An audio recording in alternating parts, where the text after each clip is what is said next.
نحمده ونصلي على رسوله الكريم اما بعد فاعوذ بالله من الشيطان الرجيم بسم الله الرحمن الرحيم ان الله وملائكته يصلون على النبي يا ايها الذين امنوا صلوا عليه وسلموا تسليما اللهم صل على سيدنا شفيعنا حبيبنا مولانا محمد وبارك وسلم صلاة وسلاما عليك يا رسول الله صلی اللہ تعالی علیہ وآلہ وسلم۔ حدیث پاک انما الاعمال بالنیات، یعنی اعمال کا دار و مدار نیتوں پر ہے، اس کا بیان چل رہا ہے۔ کل میں نے یہ بتایا کہ اس حدیث کی خصوصیت کیا ہے، یعنی امام اعظم نے اپنے بیٹے جناب حماد رضی اللہ تعالیٰ عنہ کو یہ تحریراً فرمایا کہ میں نے 5 لاکھ حدیثوں میں سے 5 حدیثیں نکالی ہیں، اگر تم اس پر اعتقاد رکھتے ہوئے عمل کر لو گے تو تم دارین کی سعادتوں سے مالا مال ہو جاؤ گے۔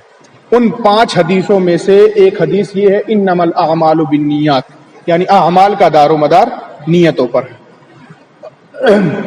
اور یہ حدیث ایسی حدیث ہے کہ اس کو روایت کیا ہے حضرت عمر رضی اللہ تعالیٰ عنہ نے۔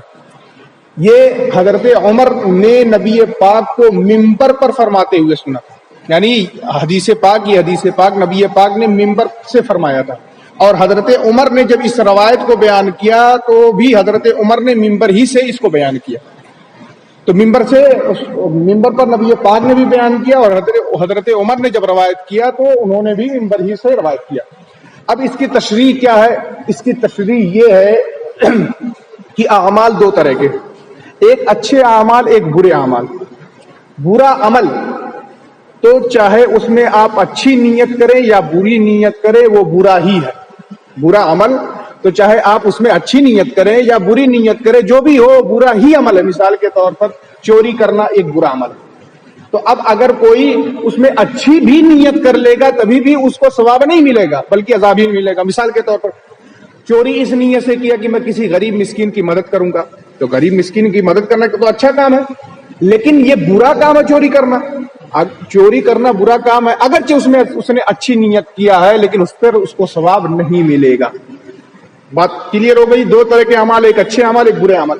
برے اعمال میں اگرچہ وہ اچھی نیت کرے تبھی اس کو ثواب نہیں ملے گا، اور اچھا جو عمل ہوگا تب اچھا عمل جو ہے اب اس میں دیکھا جائے گا کہ وہ نیت کیسی کر رہا ہے، اس میں نیت کر رہا ہے کہ نہیں کر رہا۔ اگر نیت کر رہا ہے تو اس کا ثواب اس کو ملے گا، اور اگر نیت نہیں کر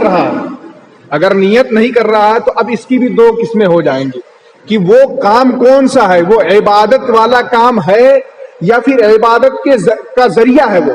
مثال کے طور پر عبادت والا کام، روزہ، نماز، حج، زکوٰۃ وغیرہ، یہ جو ہے عبادت کا کام ہے۔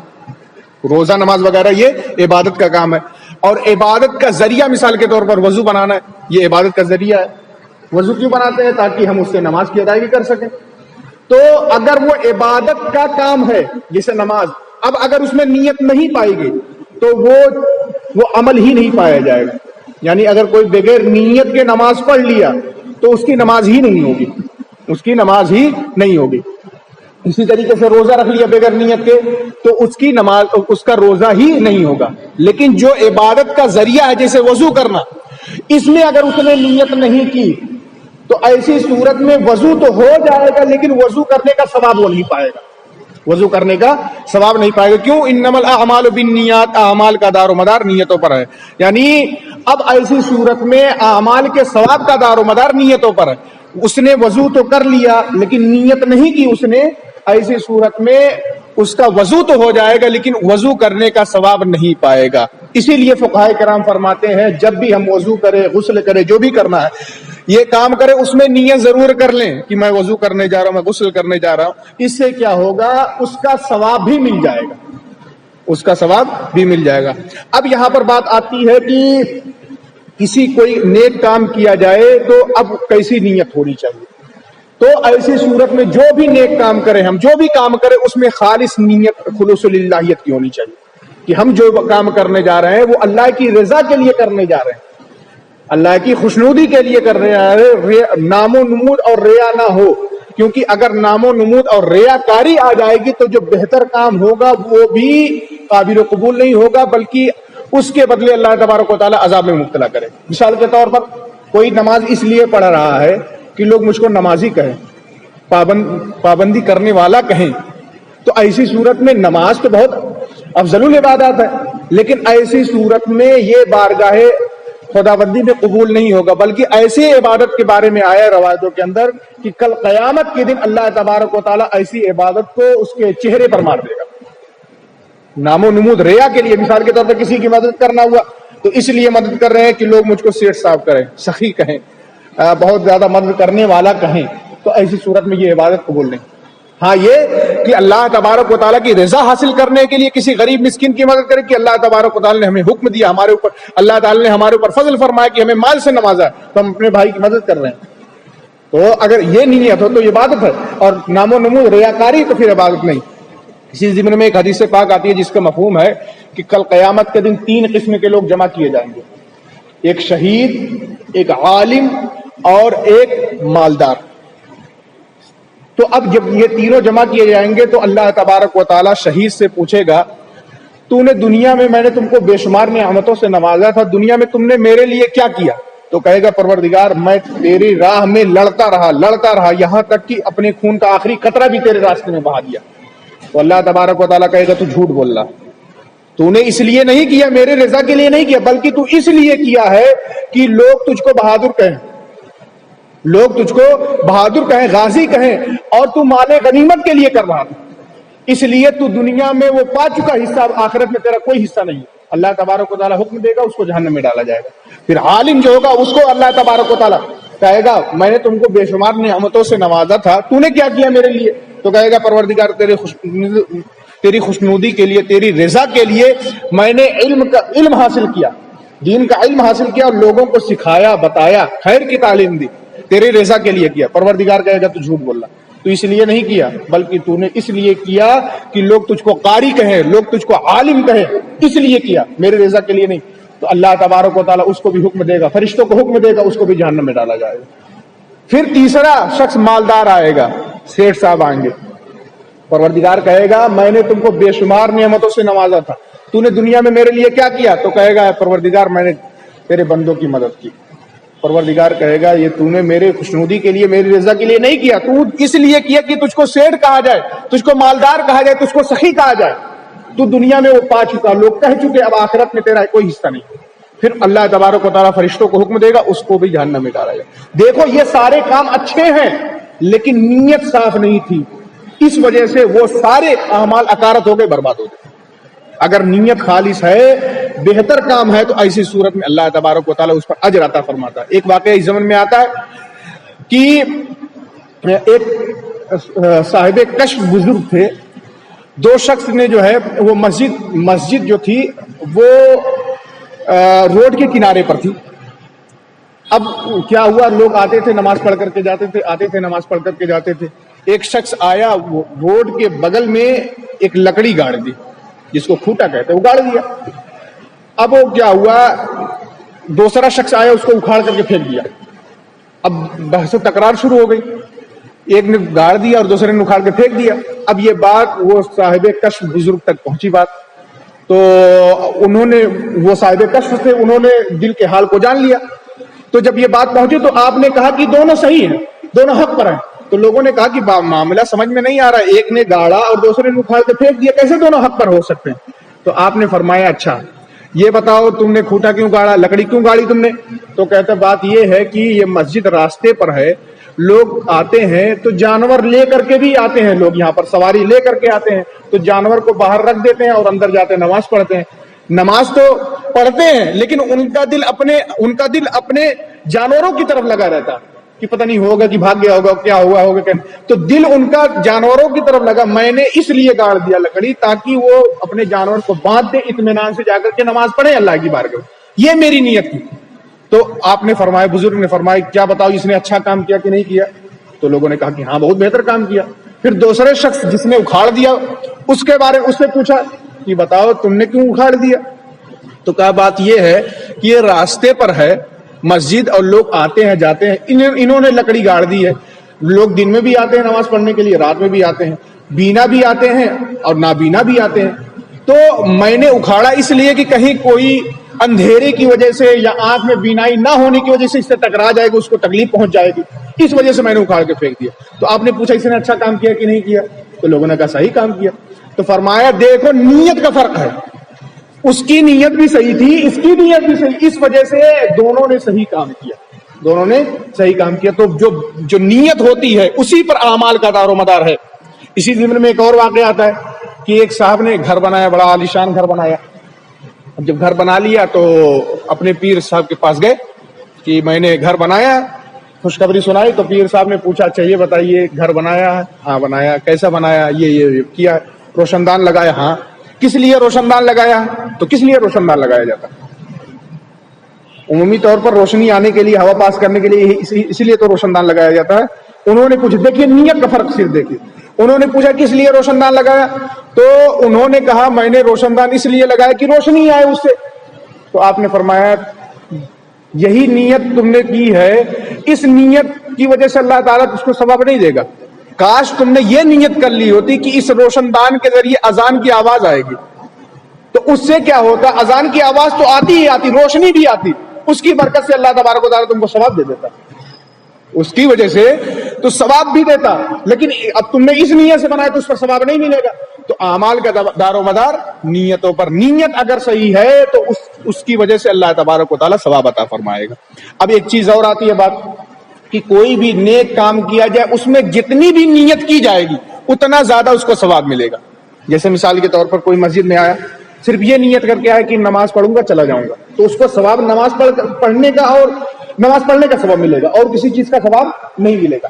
لیکن ایک دوسرا بندہ آیا، اس نے نیت کر کے انٹری کی مسجد میں کہ میں جاؤں گا جماعت کے ساتھ نماز پڑھوں گا، اس کے بعد اپنے مسلمان بھائیوں سے مصافحہ کروں گا، سلام کروں گا، حال چال لوں گا، خیریت پوچھوں گا، اس کے بعد جو ہے درس میں شامل ہوں گا، موقع ملا تو قرآن پاک کی تلاوت کروں گا۔ یہ اتنی ساری نیتیں کی تو اللہ تبارک و تعالیٰ جتنی نیت کی اللہ تبارک و تعالیٰ اس پہ ثواب عطا فرمائے گا۔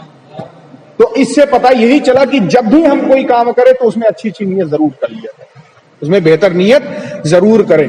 اچھا ایک چیز اور ہے، اسی نیت کی وجہ سے ثواب بھی ملتا ہے، اور اگر بری نیت ہو تو پھر ایسی صورت میں اس پر گناہ ملتا ہے۔ جسے مثال کے طور پر حضرت عبدالحق محدث دہلوی فرماتے ہیں کہ بعض حدیث میں آیا ہے کہ جب فرشتے بندوں کے نامہ اعمال کو آسمان پر لے جا رہے ہوں گے اور بارگاہ الہی میں پیش کریں گے تو اللہ تبارک و تعالیٰ فرمائے گا القی تلک الصحیفۃ،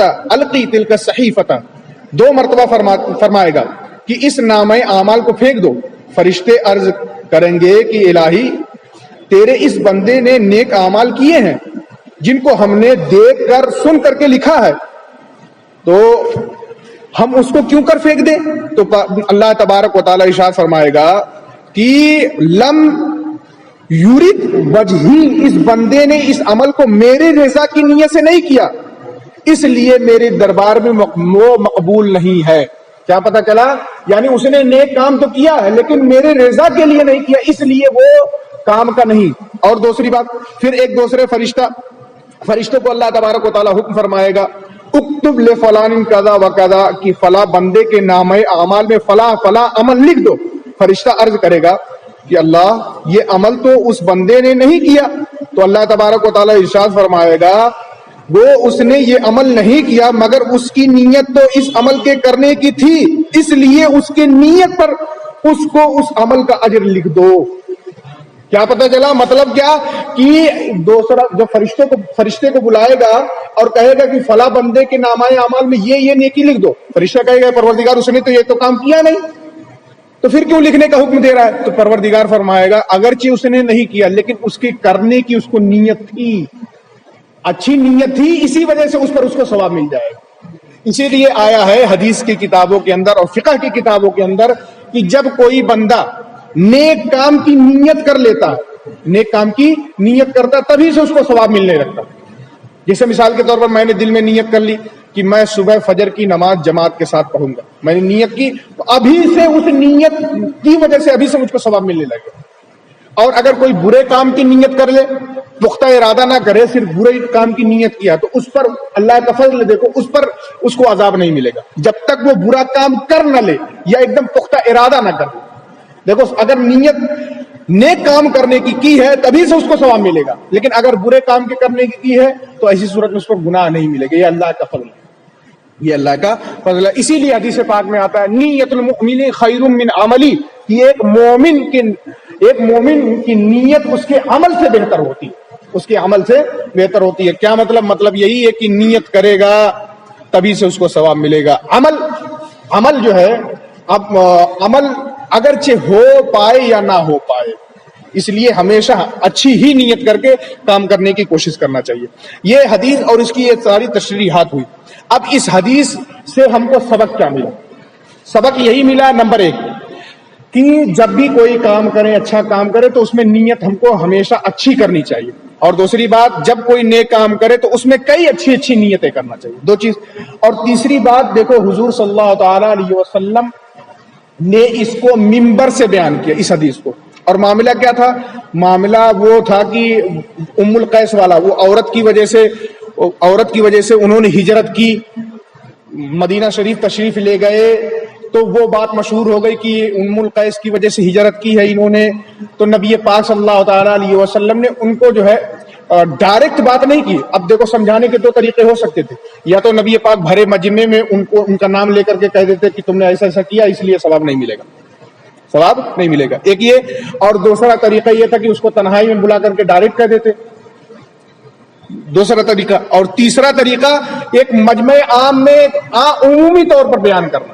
مثال کے طور پر کوئی غلطی کیا تو میں کہوں کہ جو بھی ایسا کام کرے گا اس کو یہ حکم ہے، اس کی یہ سزا ہے، تو اس کو خاص تو نہیں کیا۔ تو یہ 3 طریقے، لیکن 2 طریقوں کو چھوڑ کر کے نبی پاک نے تیسرا طریقہ اختیار کیا۔ کیونکہ اگر بھرے مجمع میں اس کا نام لے لیتے تو اس کو ذلتی رسوائی ہو جاتی، ذلت و رسوائی ہوتی کہ بھرے مجمع میں کسی کا نام لے لیا گیا، اور تنہائی میں بلا کر کے نبی پاک صلی اللہ علیہ وسلم اس کو کہتے، تبھی بھی بہرحال رسوائی کی بات تھی کہ میں نے ایسا کیا، نبی پاک کو بات پتہ چل گئی۔ تیسرا طریقہ نبی پاک نے بھرے مجمع میں منبر پر بیٹھ کر کے عمومی طور پر فرمایا، کیا انما الاعمال بالنیات، کہ اعمال کا دار و مدار نیت پر ہے۔ جس نے اللہ اور اس کے رسول کے لیے ہجرت کی، اس نے اللہ اور اس کے رسول ہی کے لیے ہجرت کی، اور جس نے دنیا کمانے کے لیے یا شادی کرنے کے لیے ہجرت کی، اس کی نیت ویسے ہی ہے۔ تو اب دیکھو ایک عمومی بیان تھا، لیکن جنہوں نے یہ کام کیا تھا ان کو بات سمجھ میں آ گئی کہ نبی پاک صلی اللہ علیہ وسلم فرما رہے میں نے ایسا کیا تھا۔ تو اب اس سے اصلاح کا طریقہ ہم کو ملا، پتہ یہ چلا کہ اگر کوئی غلطی کر دے تو ڈائریکٹ اس کو فوراً ٹارگٹ نہیں کرنا چاہیے، بلکہ حکمت عملی سے اس کو سمجھانا چاہیے تاکہ وہ ذلیل و رسوا نہ ہو اور ہمارا کام بھی ہو جائے۔ اسی لیے اللہ تبارک و تعالیٰ قرآن مجید میں ارشاد فرماتا ہے ادعو الی سبیل ربک بالحکمت والموعظۃ الحسنہ، کہ اللہ تبارک و تعالیٰ کی طرف بلاؤ حکمت کے ذریعے اور موعظت حسنہ یعنی اچھے طرح واضح و نصیحت کے ذریعے۔ تو اس سے یہی درس ملا کہ جب بھی ہم کسی کو سمجھائیں گے تو اس طرح نہیں سمجھائیں گے کہ اس کو برا لگے، بلکہ اس طرح سمجھائیں کہ اس کو احساس بھی نہ ہو اور وہ سمجھ جائے کہ ہاں میری یہ غلطی ہے اور اس کو قبول کر۔ چلیے اللہ تبارک و تعالیٰ سے دعا ہے کہ ہمارے اس درس کو قبول و مقبول فرمائے۔ وما علینا الا البلاغ، دعا فرما لیجیے۔ بسم اللہ الرحمن الرحیم، اللهم تقبل منا انك انت السميع العليم وتب علينا انك انت التواب الرحيم، وصلى الله على خير خلقه ونور عرشه محمد وعلى اله واصحابه اجمعين برحمتك يا